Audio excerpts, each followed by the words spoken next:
We're going to look at now different properties and theorems that involve circles.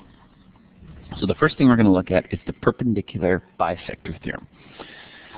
And so if we have the diameter of a circle, and the diameter is all the way across, and it's perpendicular to any chord, then the diameter bisects the chord and its arc. That's the perpendicular bisector theorem. Now, what does that mean?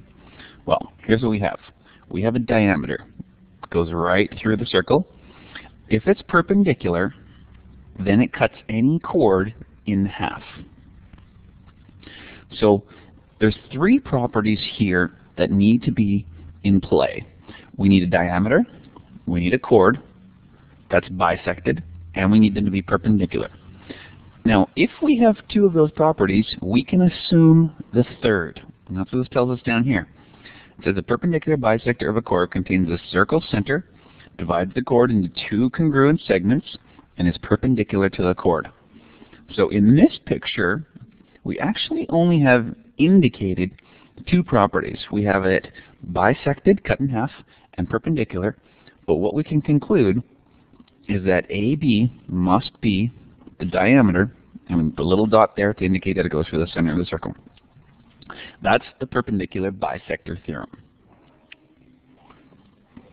So let's use that perpendicular bisector theorem in this example. So here's what we have.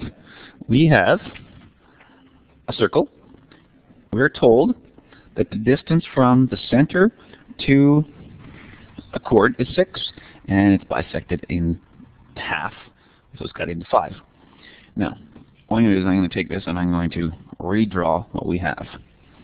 Because we have a line like so, and a line like so, and anytime we have two lines that are perpendicular, and we have to find the distance between them, and that's what the radius would be in this picture. We're trying to find this distance right here.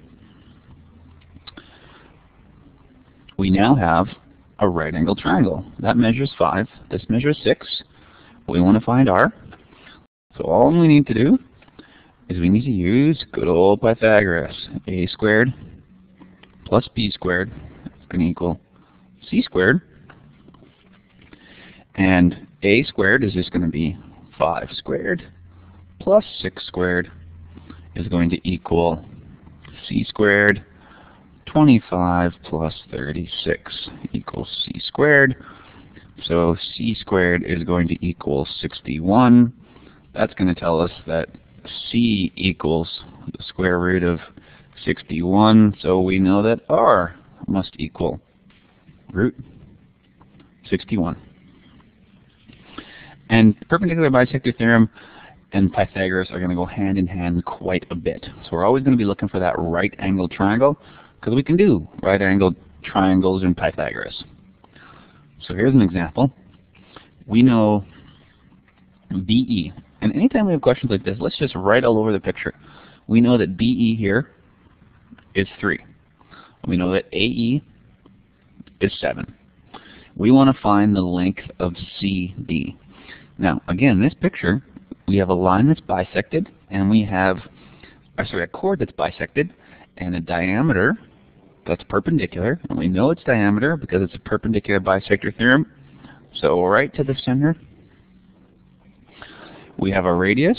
Now we can draw in a line from the center of the circle to the edge here. It's a pretty poor line on my part, but we can draw in a line like that.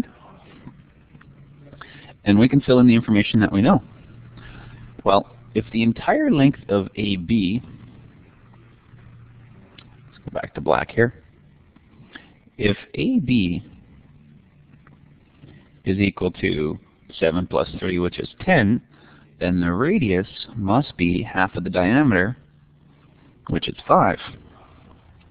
Now the other thing that we can conclude is if we call this center point O, the distance between O and E, this little point in here,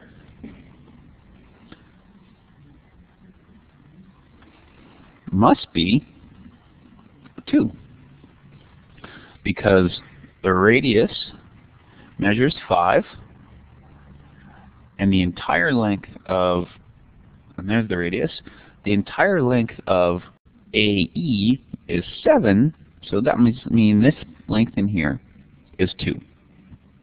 Radius here is 5, and we have a right angled triangle that looks like this.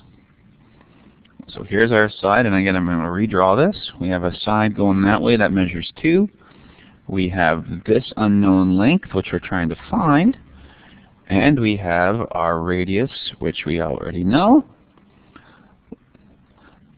We can fill in our numbers. This is 2. This is 5. Here's our right angle. We're trying to find x. If we find x, then we can just double it to find CD. And again, it just becomes Pythagoras. A squared plus b squared equals c squared. In this case, it's going to be 2 squared plus x squared is equal to 5 squared. Solving for x squared, we're going to get 25 minus 4. So x squared is going to equal 21. That means x must equal the square root of 21. Now if x equals square root of 21, and x represents this distance right here, then CD must be twice that, which is 2 root 21.